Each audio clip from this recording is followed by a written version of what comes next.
This podcast is meant for general health information and is not meant to override any medical advice. All questions will be screened and not contain any personal information. If you want a private consultation, contact us via positivechoice.org or you can contact your provider directly. Thank you and enjoy the episode. Hello, and welcome to the Positive Choice Wellness Podcast. I'm Annalise, an exercise physiologist and nutritionist. And I'm Melanie. I'm also an exercise physiologist and nutritionist. And today we are going to talk about what I think is one of the most important skills you can have. I want to know. Getting comfortable with being uncomfortable. No. Yes. Okay. This makes me uncomfortable. Then good. Step into it. You're going to gain so much skills. Okay. Yeah. So what is, I want to know what this skill encompasses. It's so broad.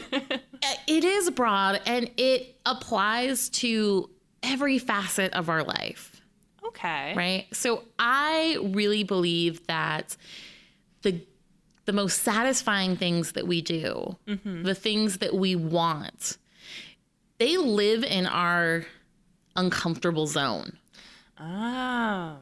Right? Okay. So if we want to have behavior change, if you want to start cooking healthy meals, that's a new skill. It's going to feel really uncomfortable.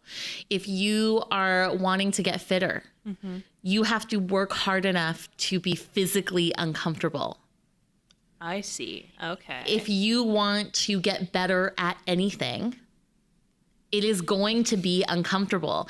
And a lot of people back away from things that they want most because the idea is I'm uncomfortable, so it must be bad. So this would explain why we have so many people who don't want to change any of their behaviors to get healthier. They just want to do what they're doing, but they want the results that they want. Right. Exactly. Like, oh, I want to eat more vegetables, but it's so hard to prep them. I don't like them. I don't know how to cook. Absolutely. Yeah. And it's going to suck and it's going to be hard and it's going to take a lot of mental energy.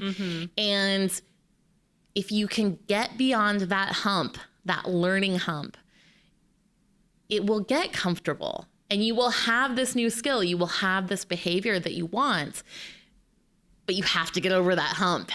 Yeah. And you know, I see that a lot with a lot of people that I work with. Eating, exercise included, you know, even like stress management. Sure. And that's a big one, right? Because if you're uncomfortable as it is, your comfort might be food. And instead of eating, we're asking you to like sit with your discomfort and find ways to manage it in a healthy manner. And you're like, no. And then you do whatever you're doing. Yes. Which could be eating a pint of ice cream. I don't know. But you know, quick fixes to not be uncomfortable. But that's what we do constantly. Right. Yeah. And so let's delve into that a little bit. I like it. Let's do it. This is one of my favorite topics, is like how our brain organizes our information and how we develop the coping skills that we have. Yes. So I think the first thing to recognize is that if you have coping skills that you don't feel serve you, so not being active, overeating, over drinking, whatever it is that you feel like you do, don't be hard on yourself. That's a good first step. Don't be hard on yourself because these are survival mechanisms. Yes. And wherever you are at in your life, the coping skills that you have are there because they have helped you survive.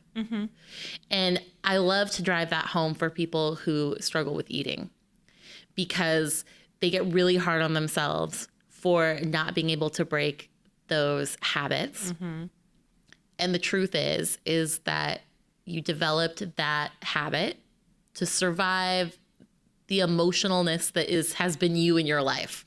Life is pretty bad sometimes. Life as a human is very hard. Yeah. It's hard for everybody. And so we all develop these survival skills. Yeah. Yes. So Let's go back to how they developed in the first place. Okay. We have a couple different parts of our brain, and I'm going to steal terminology from Stan Tatakin, who is an amazing relationship psychologist. Mm-hmm. So if you want to go down that rabbit hole, look up his TED Talk. It's fantastic. But we have our primitive brain, mm-hmm. and we have our frontal cortex, which I'm going to call the ambassadors. Mm-hmm. Okay. The primitive brain is everything that we have learned. Mm-hmm. So that is all of our motor programs. That is how you get up and walk without thinking. Okay. Right? Basic skills that we just do. Right. So once you have learned something and you've done it over and over again, your brain creates a motor program so that you don't have to think about it. So that you can just do it. It's a one button push thing. Easy. Just right. Get it done. Easy.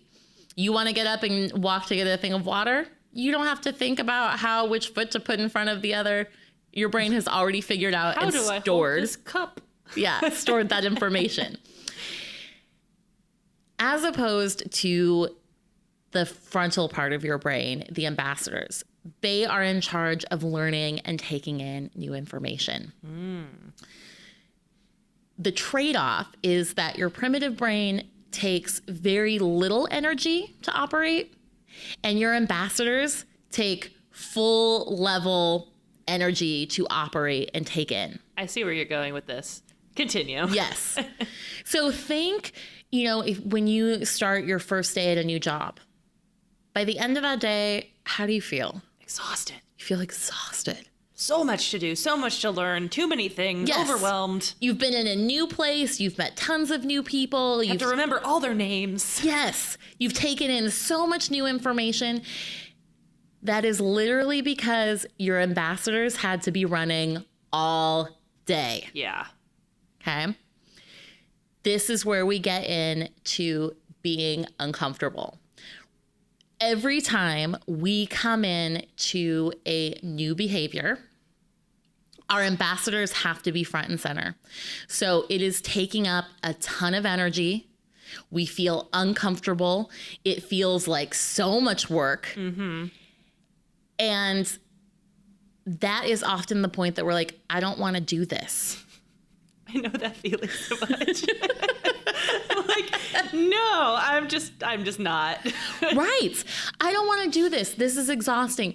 And if we don't know that background process that's going on, we are likely to be like, it's the task that's exhausting, not the fact that we are learning the task that's mm-hmm. exhausting.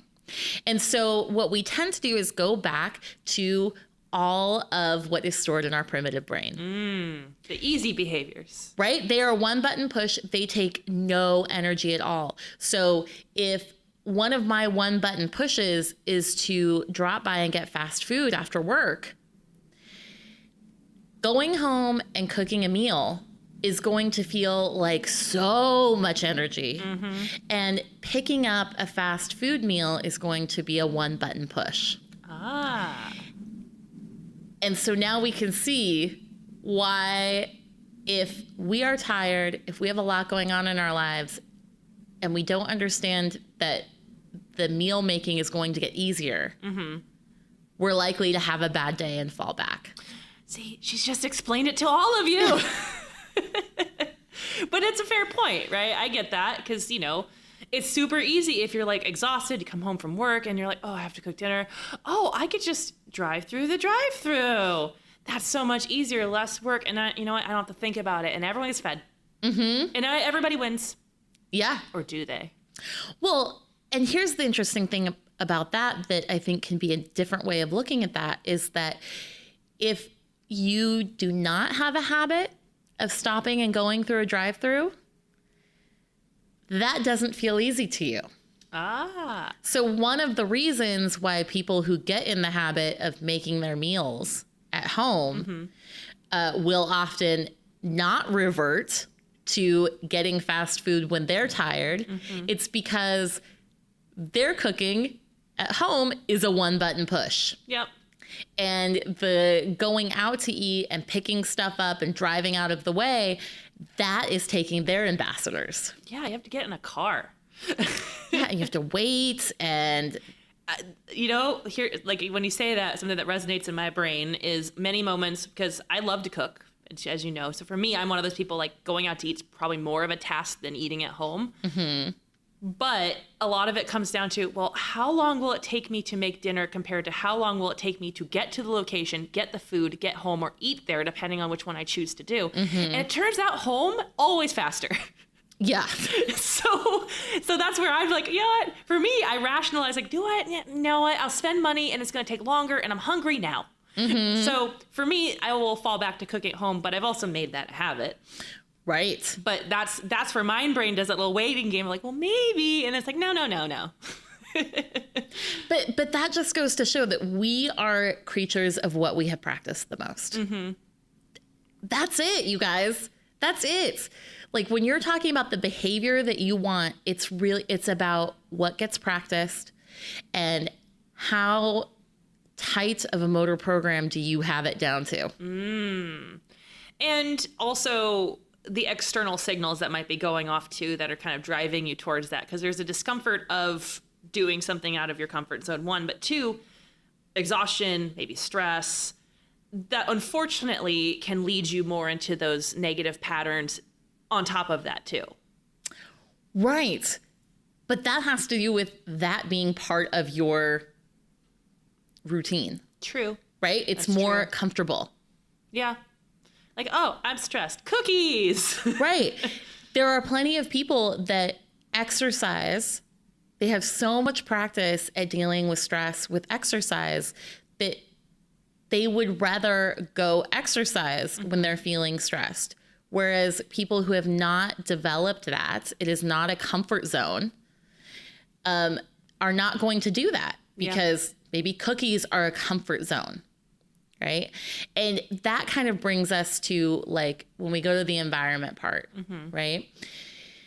If we understand that we have to feel uncomfortable to get over the hump, to get to the habits that we want, you cannot set up an environment that adds to the discomfort. Set your environment up for success. Right. So, if I am trying to change what I eat and I have stocked my house full of temptation, I have literally made myself more uncomfortable. If it's in your house, you will likely eat it. Yes. And I have taken something where I'm already, like, using all of my mental energy. Okay. So let's go back to these ambassadors. You're at home. You are trying to get better with the cooking and nourishing yourself with good food. Okay. So your ambassadors are fully running. So you are up to the top with your expended energy. Yes. If you add in the fact that you now have ice cream and cookies readily available in your house, you would require extra energy to make the decision to not have them. Ah, I see. So now you have pretty much set yourself up to fail, because we don't have unlimited amounts of mental energy. We have finite amounts of willpower that we use during the day, and we use it for certain things. So if you add to your discomfort, the chances of you being able to sit in that discomfort long enough to get the practice becomes less likely. Yeah. And, one of the dietitians here always has that little saying of it, like, it starts with the cart, which it truly does. I mean, if you put it in the cart, it's going to go home with you, most likely, unless you last minute decide not to. But absolutely, I think the only dilemma might be is if you live with other people who want certain things in the house that maybe you don't, but they do. And that's a conversation that's worth having. But that can be a whole other discussion. The main point being, if you can get people on the same team as you and you go, okay, let's not have this around, then you are setting your environment up for success. And there's communication, which is also a bonus. Because people like communication. Well, and let's bring it back to just framing it into, we have to sit in uncomfortable situations long enough for them to be comfortable. That's the name of the game. We're highly adaptive creatures. No matter what you are trying to change, if it is so uncomfortable that you can't play it out, then you've lost your chance at practicing. And so it's less important thinking about like the details of everything, and just think, is this uncomfortable spot doable for an extended period of time, or is it not? It's a fair point. Now, what if we flip it into like the exercise realm? Because I feel like we haven't really pointed out anything super specific for the most part, aside from like bringing food into the house. But what about an environment for exercise, right? Because you can't just like buy exercise and bring it into the house and be exposed to it there. So what would we want to do to facilitate that level of discomfort, especially if you don't have the motivation to get out there and do it? Because we want to be comfortable, and if you aren't exercising, it's easier to sit on the couch and watch TV. Well, I think that is the epitome of getting comfortable being uncomfortable. Exercise inherently is uncomfortable. Yes. And for the most part, a lot of people's motivation around whether to exercise or not to exercise comes down to their comfort level. Sitting at home, watching TV is very comfortable. Yes, I would agree. Getting up and exercising is inherently physically uncomfortable. It can be mentally uncomfortable if you are not used to it. So that is just, that is the bulk of that, is like, to get out and exercise requires a desire to experience that uncomfortability. Ah, okay. And when people get to a certain fitness level, like let's say I walk 3 miles every single day. At first, that's going to feel uncomfortable. Your ambassadors are up because you're doing a new activity. You are physically uncomfortable because your body is not used to the oxygen transport. It's not used to those physiological changes. But let's say you do that 3 mile walk every day for 3 years. You are now in a comfort zone. Yeah. Your body is completely adapted to doing that every day. Your mind is completely adapted to that being part of your schedule. And now you are in your comfort zone. Well, that works. So how we get someone to get there? Because I guess my question would just be down to, if you're actively avoiding being uncomfortable, what will motivate someone to step into their discomfort? I think having an understanding that the discomfort is temporary. That's always good. Yeah, that's part of the getting comfortable with feeling that discomfort. It starts with what you're telling yourself about the discomfort. I know for me, I have had patients over the years that literally say, well, I got out and exercised, but I got out of breath and so I don't think that I should do that. I got sweaty. I don't like to sweat. So that starts with the belief, and what they are telling themselves is that I should never feel out of breath. And if the story that you are telling yourself is that you should never feel uncomfortable, that is the start of that problem. So the realization of what you're telling yourself in terms of that discomfort. So what you're exposing yourself to. Oh, I don't like that because of this. Right. Every time you have a behavior that you want to do and your response is, I didn't like that. That didn't feel good. That's probably a big sign that we need to work on ourselves being uncomfortable. And this is true of, let's look at meditation. So you want some meditation, but you have a hard time silencing your mind. So you do it a couple times and you're like, oh, no, I don't want to do that. My mind just goes all over the place. In that moment, you can either embrace that uncomfortableness and keep going, or you can quit. Yeah. And one gets you to being good at meditating, and the other one gets you right back at 0. So in a sense, what you might say is making those things a priority in your life, where you really want to make them a part of your life, that you're willing to sit through that discomfort to make them happen. Right. And sitting in discomfort is a skill.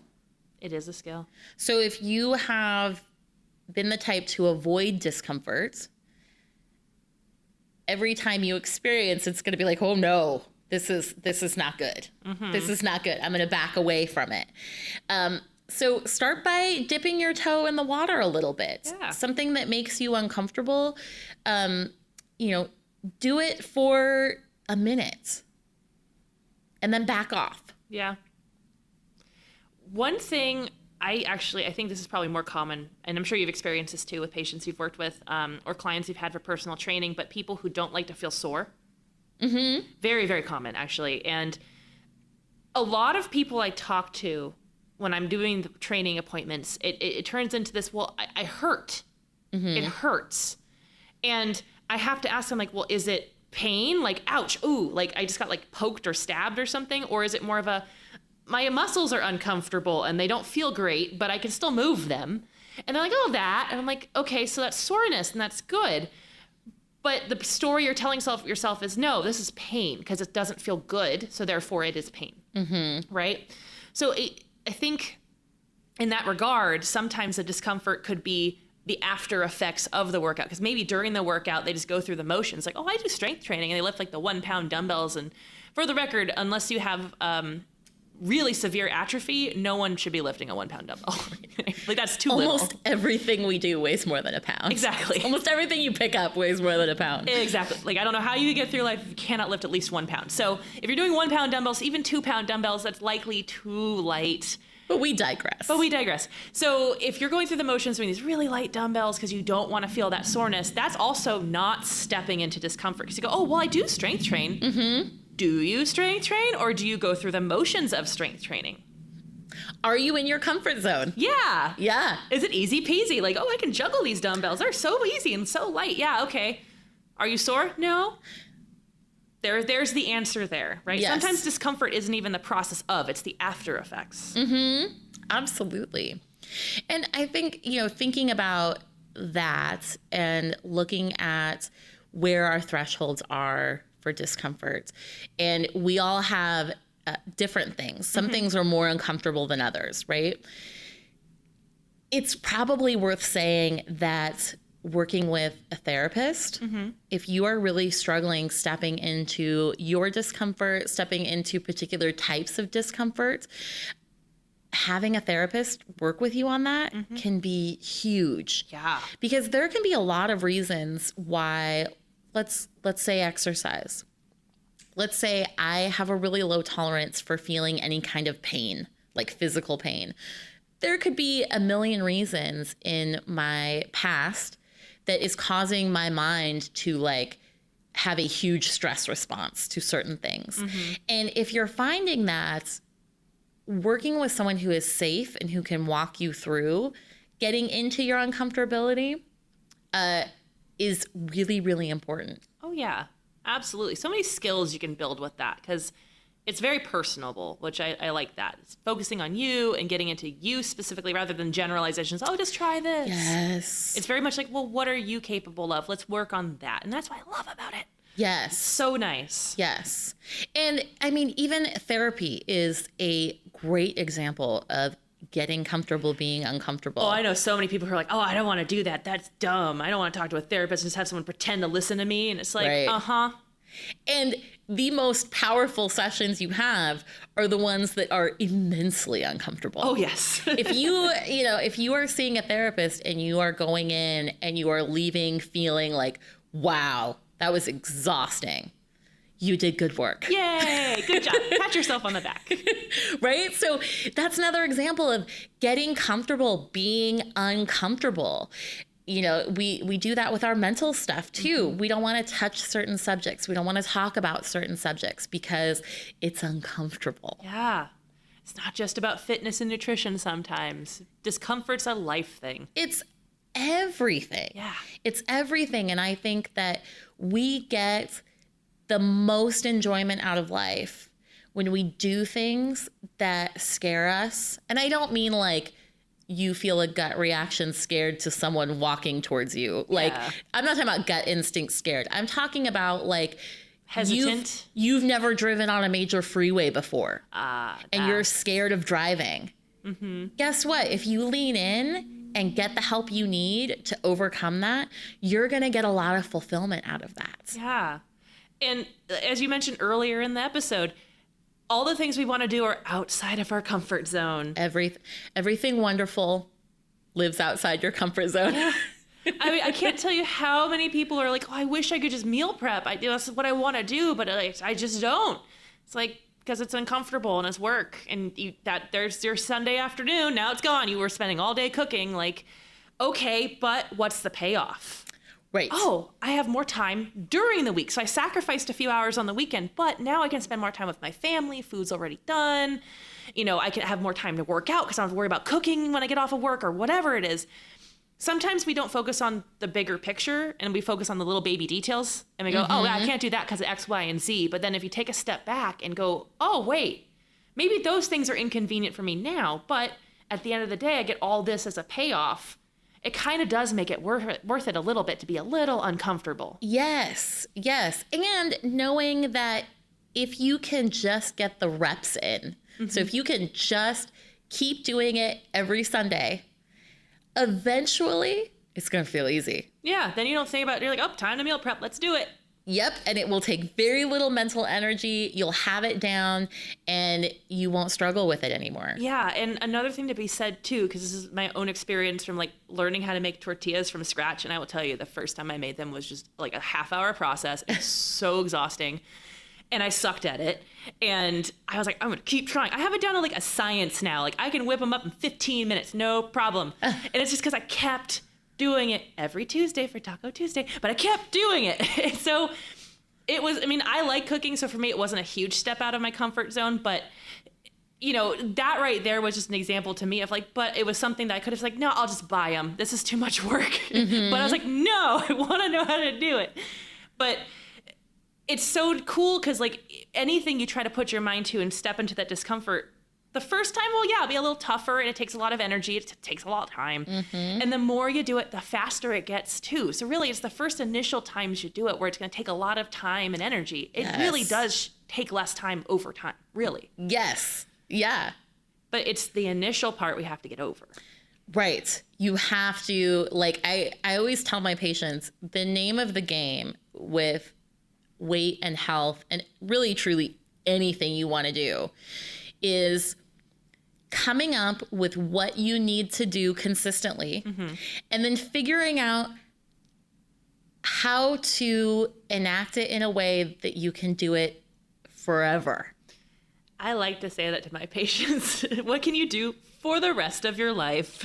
And how can you frame it? Exactly. How can you frame it so that you can get the reps in long enough to get to the habit? Yeah. Because that's the point. We want whatever you're doing to move from the ambassadors into a nice tight motor program that works out of your primitive brain. Yes. Yeah. And it's doable. And it's doable for everyone.